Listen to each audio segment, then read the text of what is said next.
La Direction générale des impôts procède pour la seconde fois à l'évaluation de sa performance. Pour ce faire, la structure fait appel à des experts venus du Fonds monétaire international.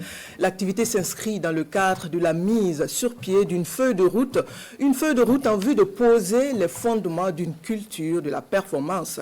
Sur le démarrage du processus hier, 25 juin à Ouagadougou, le compte-rendu de Sie Dilari Yen et Fanta Ouattara.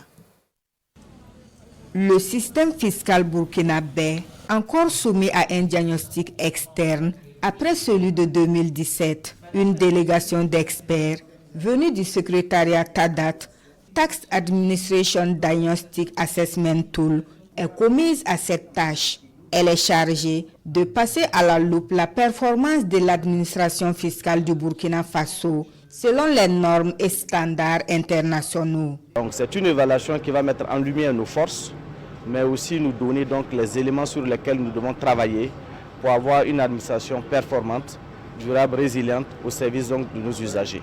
L'évaluation selon la méthodologie TADAT porte sur 32 indicateurs et 9 domaines d'analyse, entre autres l'immatriculation, la gestion des risques, la promotion du civisme fiscal et la déclaration fiscale. Pour la directrice générale des impôts, la première évaluation tenue en 2017 a nécessité des réformes. Cela a par exemple permis de renforcer la digitalisation de nos procédures. Aujourd'hui, on parle beaucoup de promotion du civisme fiscal, on parle d'accueil des contribuables, on parle d'information des contribuables, on parle de sensibilisation des contribuables. C'est cette évaluation qui nous a permis de comprendre qu'en réalité, le contribuable est au centre de toutes nos actions. Cet exercice vise donc la consolidation des acquis déjà engrangés en matière de modernisation des procédures et de mobilisation des ressources.